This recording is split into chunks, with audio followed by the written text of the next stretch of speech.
What we've covered this week is rooted in years of research, a topic that's going to be the central theme during our final plenary session today. I hope you are all ready for this exceptional opportunity we have to learn from Dr. Anenzi Uzendu, a distinguished figure in cardiovascular care whose dedication to improving out-of-hospital cardiac arrest survival rates is unwavering. An interventional cardiologist and assistant professor of medicine at the North Texas VA Hospital and UT Southwestern, he stands at the forefront of resuscitation science. His recognition as a 2022 Resuscitation Science Young Investigator Award recipient and his contributions as co-author of the 2023 AHA Focus Update on Adult ACLS Guidelines underscore his profound impact on the field. In Dallas, Dr. Uzendu's efforts to develop rigorous, sustainable cardiac arrest education programs for the public further attest to his commitment to this vital cause. As an advocate for enhancing cardiac arrest survival, he has not only made significant strides in research, but also in practical community-focused solutions. His work embodies the integration of high-level research with tangible, life-saving educational initiatives. Today, we'll share insights into his innovative approaches and latest advancements in resuscitation research.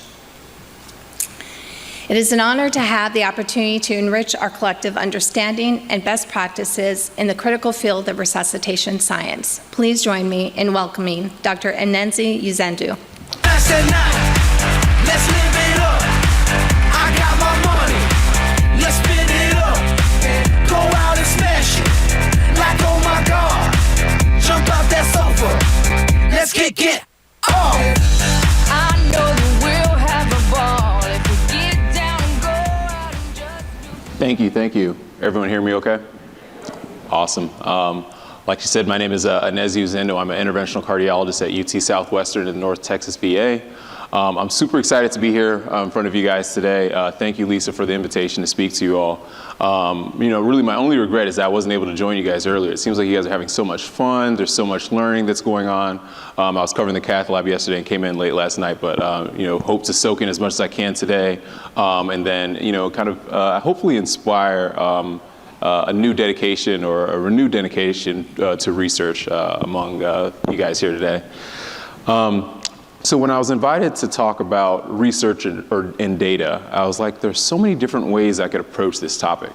I'm really interested, as an interventional cardiologist, I'm interested in ECPR. By a show of hands, how many people have an ECPR program or know what ECPR is? Okay, we've got 1, 2, okay, awesome. So, and I thought that would potentially may be the case, and so it may not be something to specifically talk about, but ECPR is really the process of actually cannulating someone and putting them on ECMO in the throes of a refractory cardiac arrest. So someone's having a cardiac arrest, heart's not beating, you're able to put an ECMO circuit in, and so ECMO, and this is primarily VA ECMO, venous arterial ECMO, you're putting in a cannula in the artery and in the vein, and you're able to actually generate about 5 to 6 liters of cardiac output. So you're taking on the function of the heart, and so you're able to stop that kind of low flow time, stop that ischemic injury to the heart, the brain, change some of that ischemic reperfusion injury that's going on, and then try and give yourself time to recover, for the heart to recover, the brain to recover, and then try and figure out what the underlying etiology of the cardiac arrest is. So there have been some pivotal trials. There's a lot of observational data that was going on over the past few years. And in the last 3 years now, we have randomized controlled trials that are showing kind of diverging results. So in Minnesota, there's the ARREST trial that came out in 2020 that actually showed such an overwhelming benefit for ECPR that they had to actually stop the trial early, that it was unethical to continue to randomize people to the conventional CPR arm. But then there were 2 other trials coming from Europe that were a little bit larger, and they didn't show benefit. And so, as we were working through the guidelines, we were trying to figure out how do we incorporate this. We have a technology that does seem to be effective, but not effective everywhere. Is it a system? Is it patient selection? And I have a great talk that, we could go through and talk through some of this, but I was like, this may not necessarily be relevant to what you guys are doing every single day. The other thought I had was like really just talking about some of the research I do. So, we talked about, a lot of my focus is in trying to improve bystander responses to cardiac arrest and trying to see what we can do in the pre-hospital setting. With Camilla Sassano, I think, spoke on the plenary on Monday. She's been a great, or earlier this week, she's been a great mentor to me. We worked on a project in which we found that EMS agencies that were working in predominantly Black and Hispanic neighborhoods were less likely to achieve pre-hospital survival than EMS agencies working in predominantly white neighborhoods. And I thought this would also, again, this is something I'm really passionate about, a lot of a focus of, my research. But I thought, again, it may not necessarily be what is best for this audience today.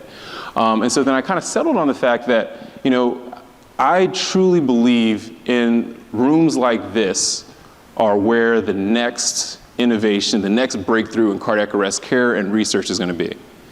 I truly believe that. I'll say that again. I believe in a room like this is where the next idea, the next breakthrough in cardiac arrest research is going to come from, okay?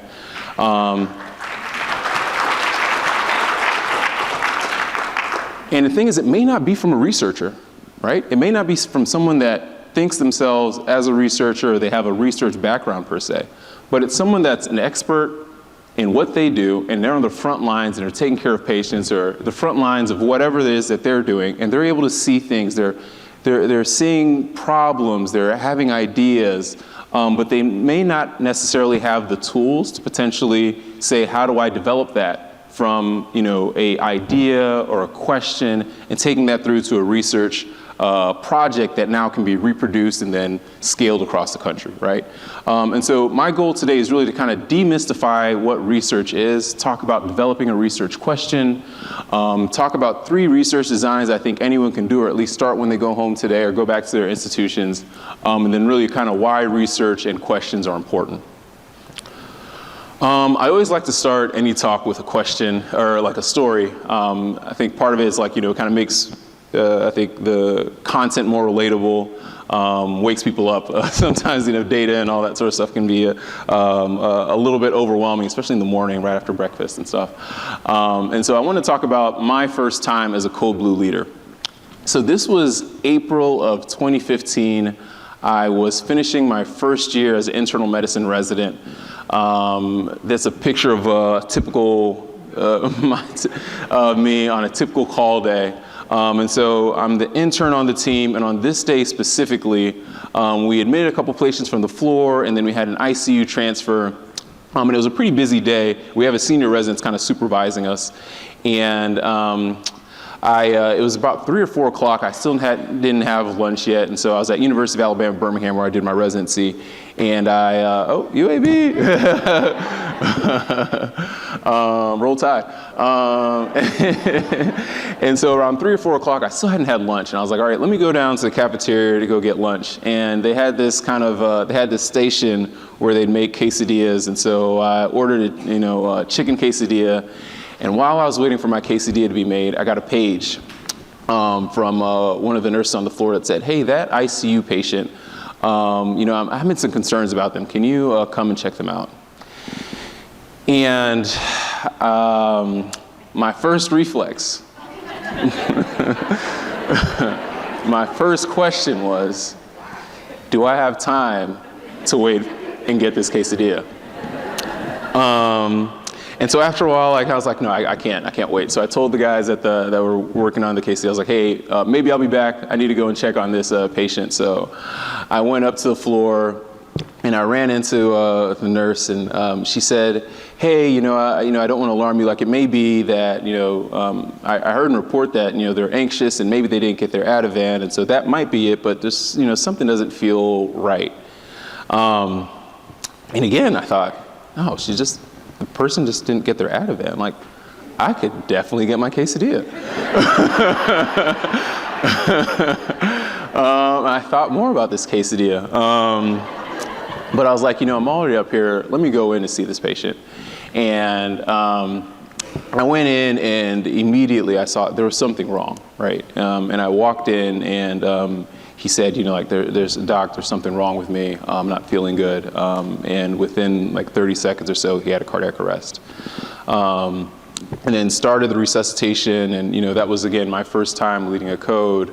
And ultimately the patient didn't make it. And it still sticks to, this is almost 10 years ago now, and I still remember that patient. I still remember that day. I remember every detail of it.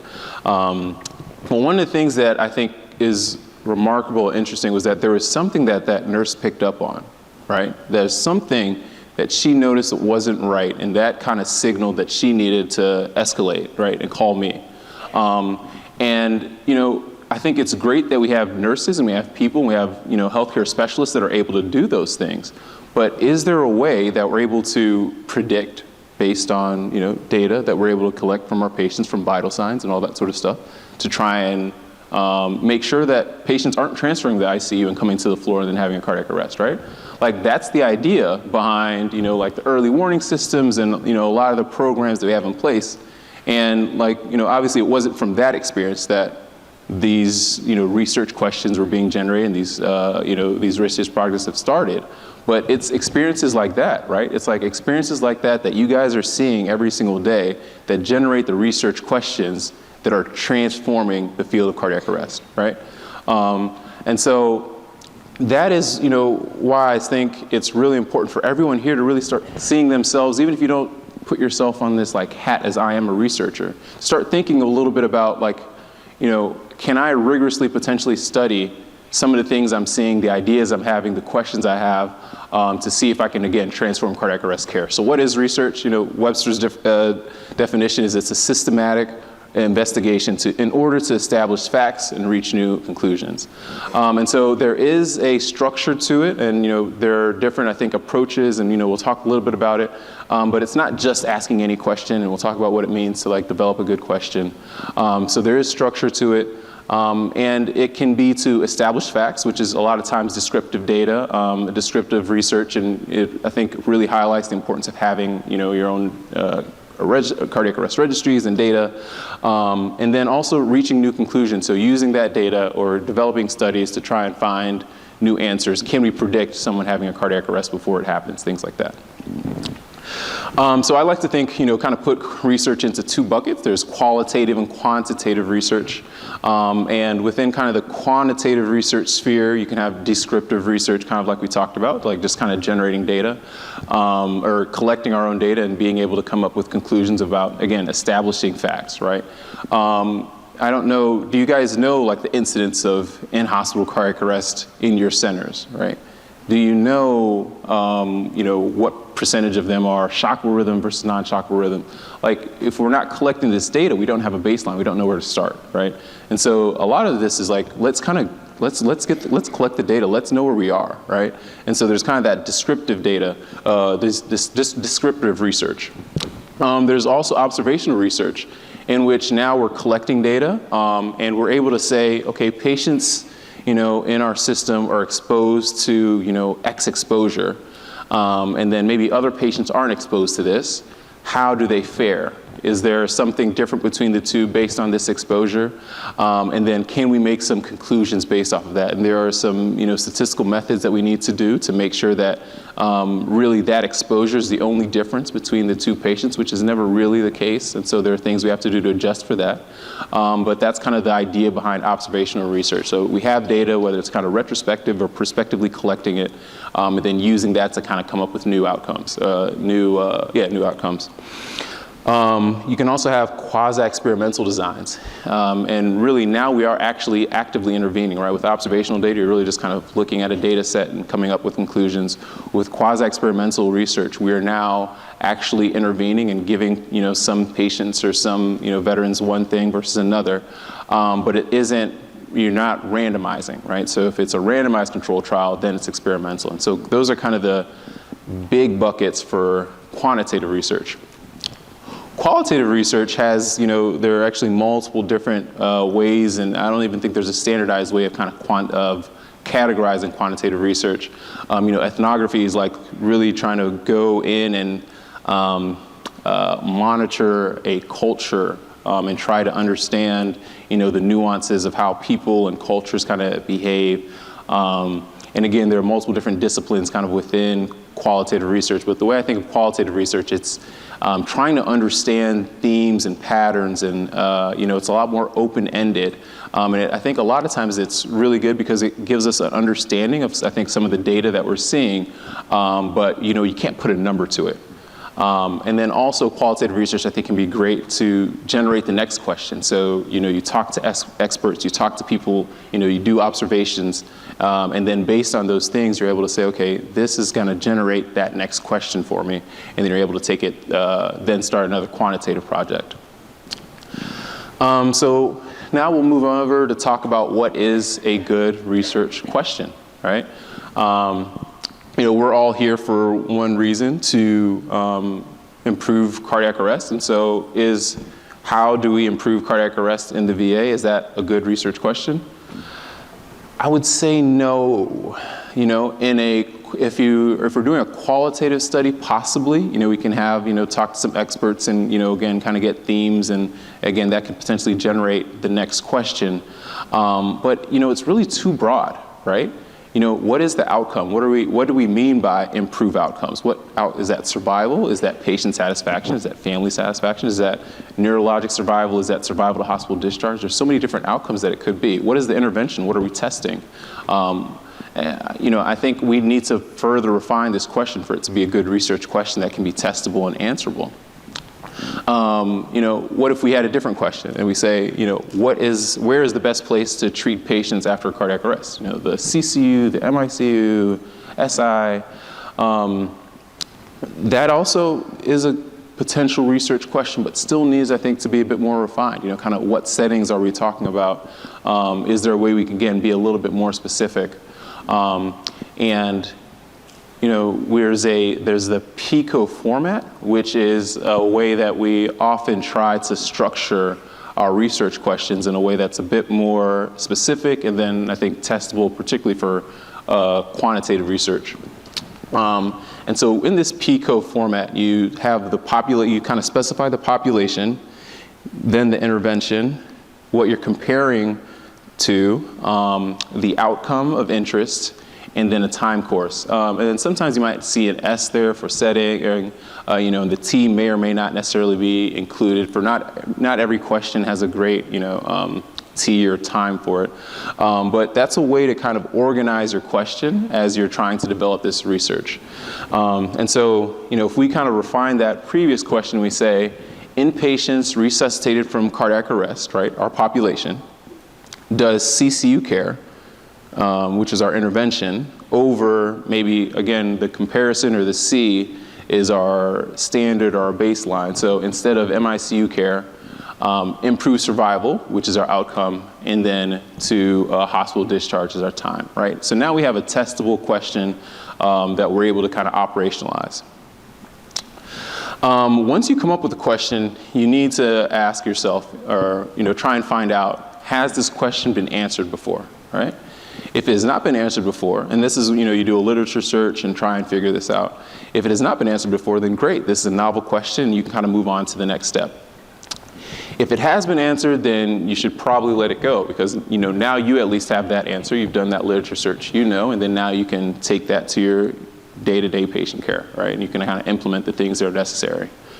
Then there's also kind of this yes, but. And so yes, but it isn't necessarily generalizable to my population, right? This was done maybe 30 years ago. Our technology has changed. This happened maybe in a country with different resources.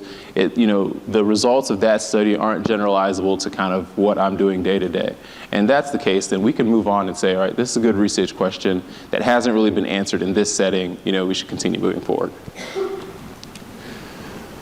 The next question I always try to think of is the question relevant? You can kind of come up with a lot of different questions, but if it's not actionable, if whatever answer we get doesn't change care, if it doesn't change outcome, if there isn't something modifiable afterwards, then why ask the question? Why put the resources, the time to do things? To ask a question just to ask a question that's not going to change patient care really doesn't, at least I think to most people, say it's something that we should pursue. The other thing is that sometimes you do have a really good question. It is relevant, But you need resources, you need support to be able to do it. And that is where things can be tricky because, the message might be right?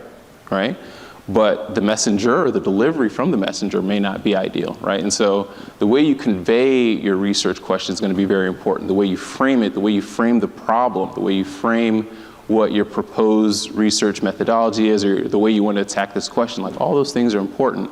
And the audience, right? And so all of those things kind of play a role in whether you'll have support from your institution or the people you need to kind of move that question forward. And then again, I always kind of harp back to this kind of what is our baseline? We can't know if we're making improvements or trying to test one intervention versus another if we don't have baseline. And so that's why I say, the VA needs a national cardiac arrest registry.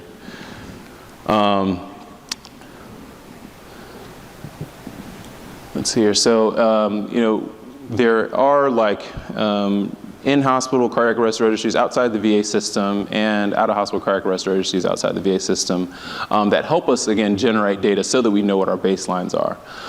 So this is data from the Get With The Guidelines registry, and actually every year the American Heart Association puts out the annual heart and stroke disease statistics, and Chapter 19 is typically where they have the cardiac arrest information. But you can see here that for adults that have cardiac arrest in the hospital, survival since about 2000 to 2022, you can kind of see there was maybe a slow increase in survival, and then kind of around when COVID happened, there was a dip, and then we're now starting to recover, right?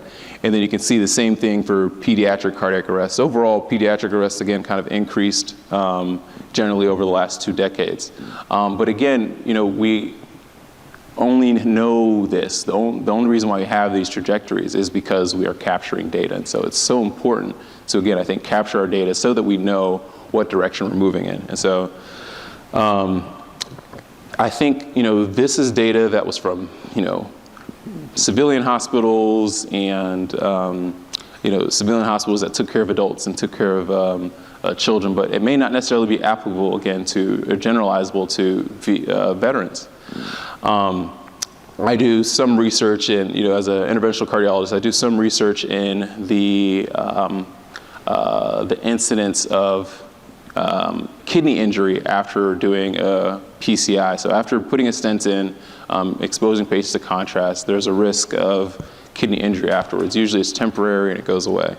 For kind of civilian hospitals, the general rate is about 7%, and that's actually been the same year over year.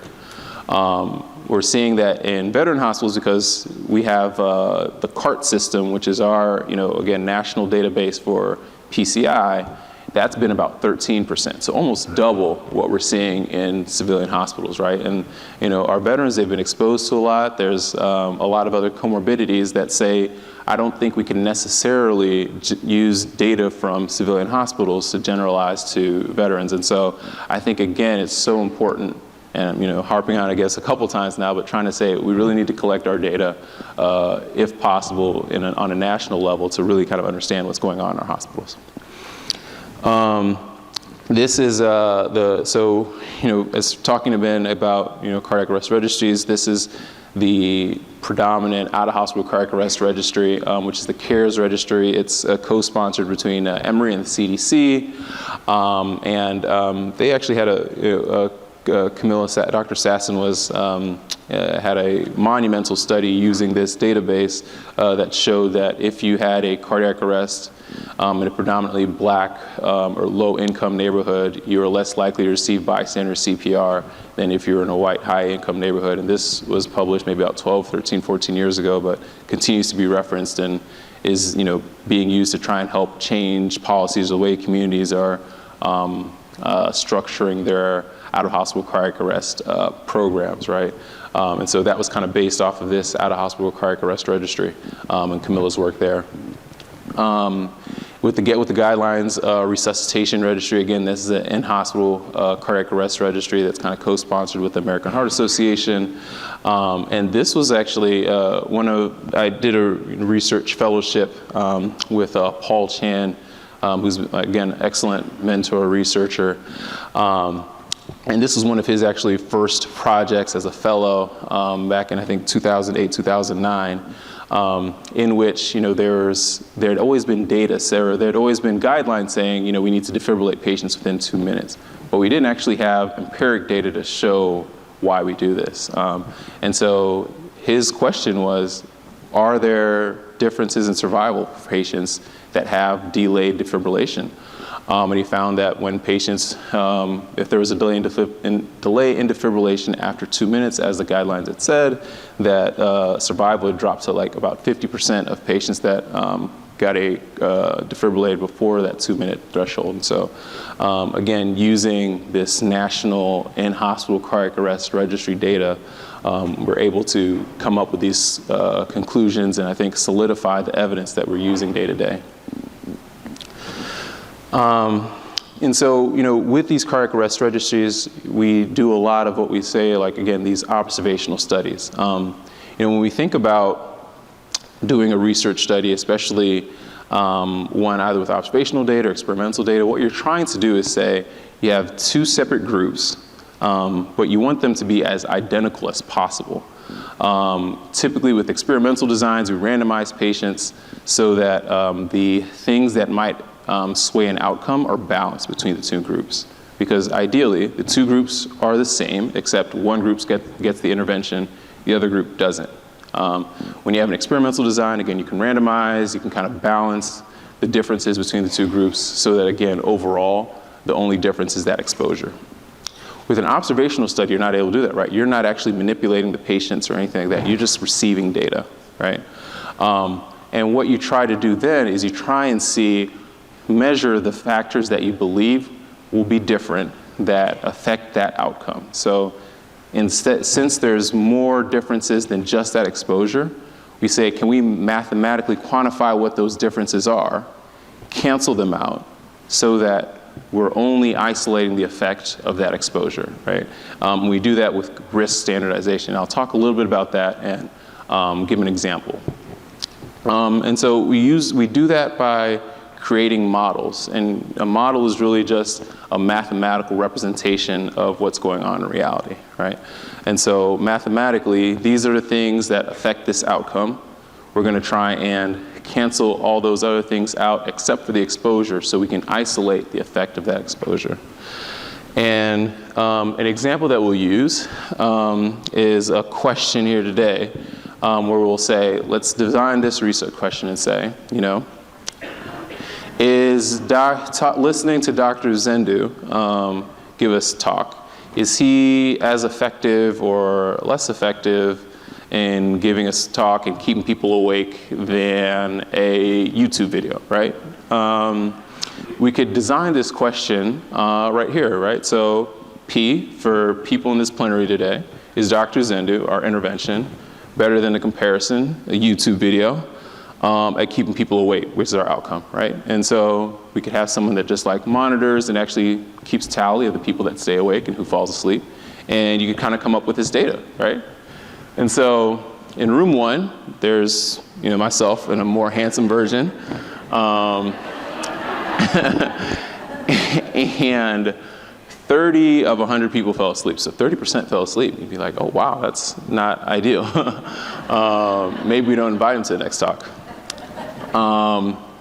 In room 2, we have the YouTube video, and only 15 people fall asleep.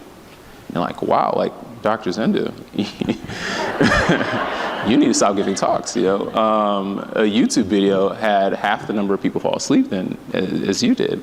But I'd say, my justification, it might be true. Let's start off with that. Like, it might be true. But the other thing is that, it really depends on the people that are in the room. Like, what are the characteristics of the people in the room, right?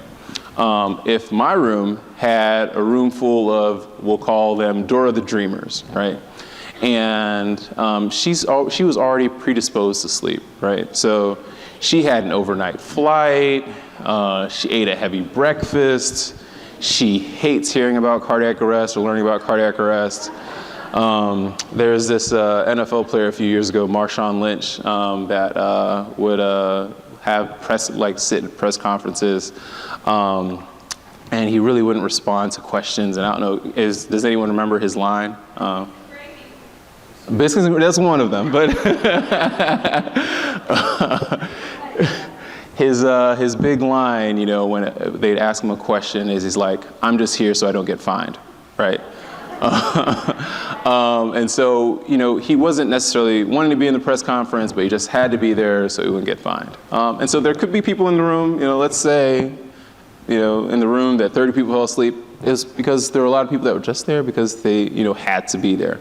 Or, you know, Dora the Dreamer, she has narcolepsy. So all those things play a role in her falling asleep. And you could potentially, you know, falsely say that because it was Dr. Zendu's room, it's him, he's a terrible speaker, he's monotone, whatever the case is, like, that's the issue. When it could be, again, those patient level, we can talk and think about it now, kind of moving it over, but more patient level factors, right? Whereas, let's say in the room with the YouTube video, we have All-Star Steph, who had 8 hours of sleep, had a light breakfast, loves learning about cardiac arrest, had 2 cups of coffee, that might be a little bit too much, but 2 cups of coffee before the talk.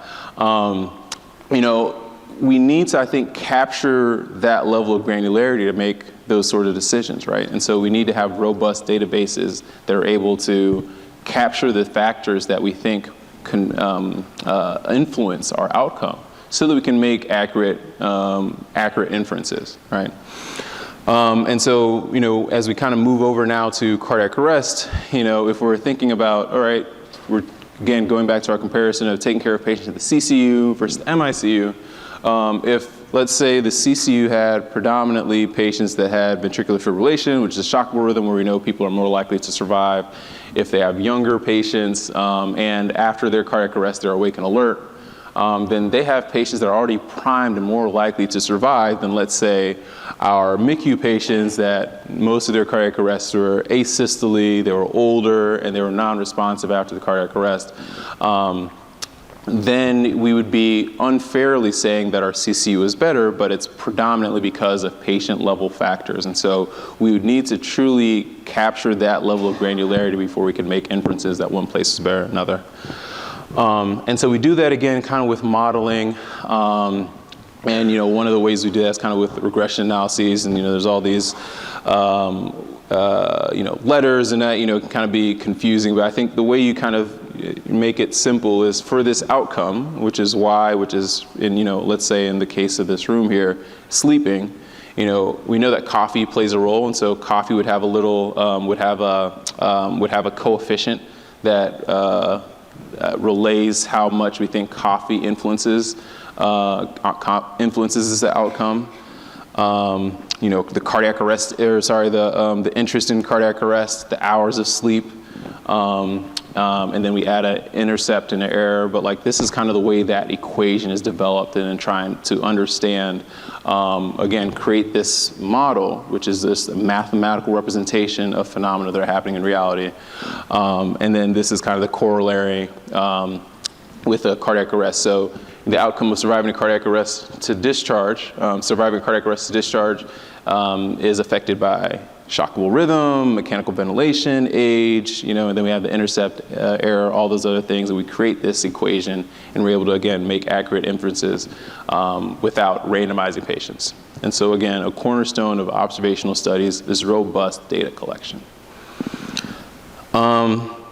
So let's say we do this study now, and we find that potentially the CCU is better at keeping patients alive after a cardiac arrest.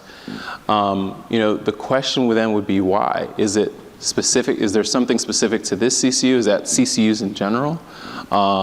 What is kind of that modifiable hinge, right? Is it just because you put the label CCU on the door that patients are surviving, right? There's something about that environment that's potentially changing it. And so that would then dovetail you to the next study, to the next question. And then there are multiple ways of doing that. Again, you could do it kind of in a quantitative method, or you could do it qualitatively, where now you go and then you actually maybe sit in that CCU and you can do focus groups.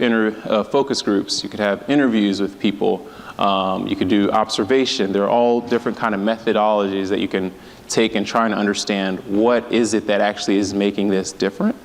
And then that could actually lead you to the next study. So let's say we find out that it's because, in this CCU they have X, Y, and Z practice that we now believe, after having these, these interviews and discussions, we think this practice is what makes the difference.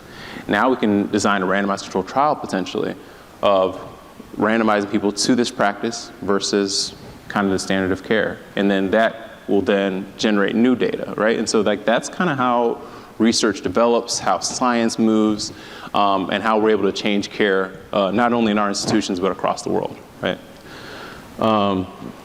And again, this is done because of people in the room here, right? You don't have to be a researcher. You just have to be someone that is attentive, that is an expert in what they do, that's starting to identify, these are problems I'm noticing in my institution. These are places, or these are ideas that I'm having. How do I now test this rigorously? How do I come together with a team? You don't have to be a researcher. You don't have to have all these skills.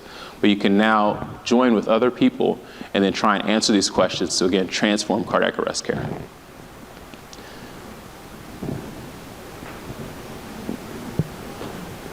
Come on, let's go. All right, there you go. So this kind of brings, my idea of kind of just this wheel of questions. One question leads to the next question, leads to the next question. And again, all throughout this time, you are developing evidence, you're changing care, and sometimes you're shifting from one research methodology to another. So we start off with descriptive data, just kind of understanding, where are we, right? And then from that we did, we created our cardiac arrest registry, we captured data, and then from that now we got to an observational or a quasi-experimental study where we're now saying, okay, care in the CCU versus the MICU, we came up with conclusions with that. And then we found maybe this was better in this institute, and care was better in the CCU. And then we moved on to a qualitative study to try and understand what were those modifying factors. And then we can kind of take it back. So these questions and these, you don't want to be restricted almost to a methodology or a way of thinking, but you really just want to pursue the question, right? And then the question determines the best way to answer it. And so my advice to you is keep asking questions, still keep being inquisitive, keep trying to find ways to, again, modify cardiac arrest care. And so why is this so important? There's so many reasons why everyone here in the room today is here, For me in particular, why this is important is because I had a cardiac arrest.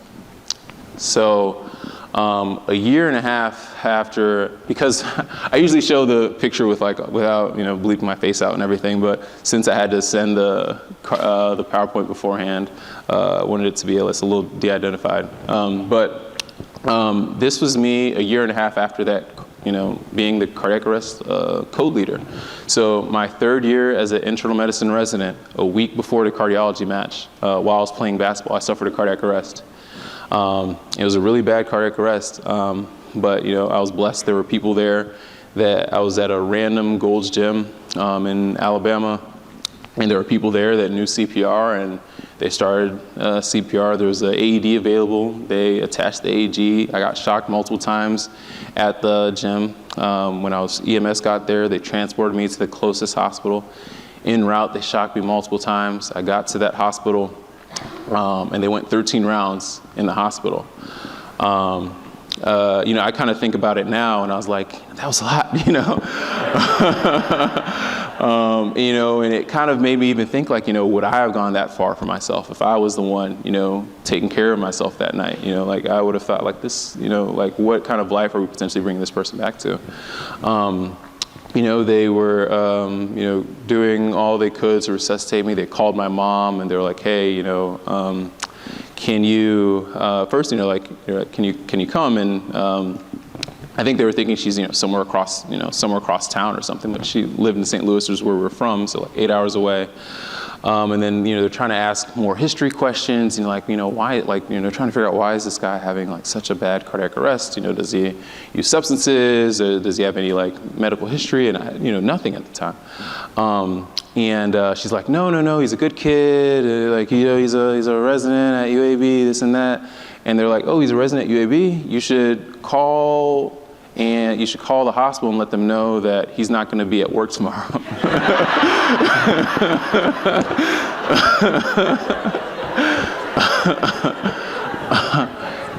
And that's what my mom did. So, I mean, frantically trying to figure out how to get to Alabama like as quickly as possible.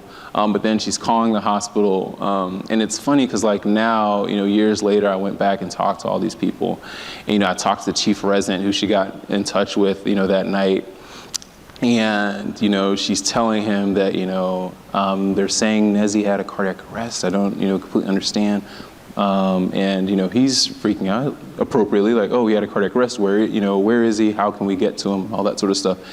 And she's like harping on the fact, like, I'm supposed to tell you he's not coming to work tomorrow. He's not.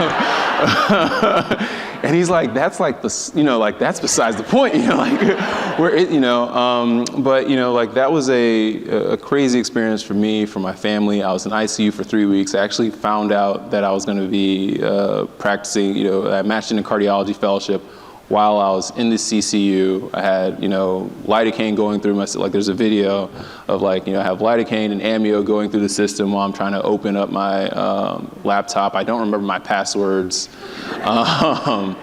And I mean, at that point, it was a dream to anyone like that. Like, there's no way this guy's coming back and going to be able to practice go through a cardiology fellowship and all that sort of stuff. For me, it was interesting. I mean, I knew, like, it took a while for me to completely understand what happened, but by the time I think I did, I was better. I felt better, Like the first day, I still remember, like, people were showing me pictures of my apartment, and I couldn't remember it. They were talking to me about things I was doing the week before and the week after. I couldn't remember any of it, Some of it, I was like, yeah, that sounds like me. And my older brother was like, I think you owe me a couple $1,000s. I was like, that doesn't sound like me, But, like the recovery, I was in the ICU for 3 weeks, and then it was already kind of scheduled that I was going to be on a research rotation, and so I did that research rotation, and during that research rotation, I did cardiac rehab, did hours and hours of neurocognitive testing and all that sort of stuff to make sure that I would be able to potentially come back to this. And then my next month, I was a senior resident at a VA ICU. And I was able to go right back into it. And I mean, again, to me, I was like, I want to go right back to the life I had. And most people don't get that opportunity, right? And that's kind of why I, come up with, the reason why I'm here is because there were people that, again, did this same thing, where I was able to benefit from public access defibrillation, but there was a process to get there. And it's funny because like now, as I've kind of gotten into this space, I'm starting to meet some of the people that, were pioneers in creating the science that helped, me get to be here today, There was the initial descriptive study by Lance Becker, who I've met, that was just kind of looking at whether defibrillators in airports across Chicago would be used when someone had a cardiac arrest in those airports. And again, this descriptive study was published in New England Journal of Medicine, I think around early 2000. Then later on, based on some of that information, Japan puts out like the first nationwide kind of public access defibrillation program, and they show that as they increase their rates of deploying AEDs across the country, that their survival improved. Again, kind of this observational quasi-experimental study.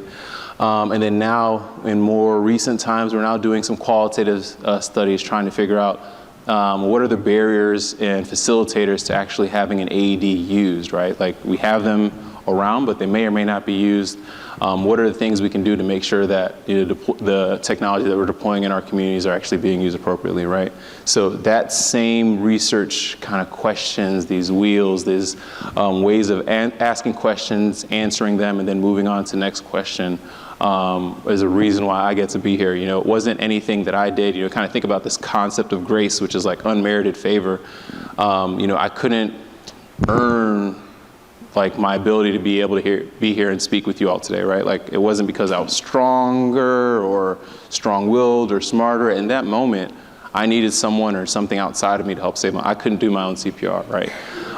But I got to benefit from those things. And I think in that sense, when you receive something that you couldn't earn, and you think about, like, I actually lived in Nigeria for a little bit of time, and when I lived there, I was born and raised in St. Louis, but my parents were originally from Nigeria, so I went there for like part of middle school.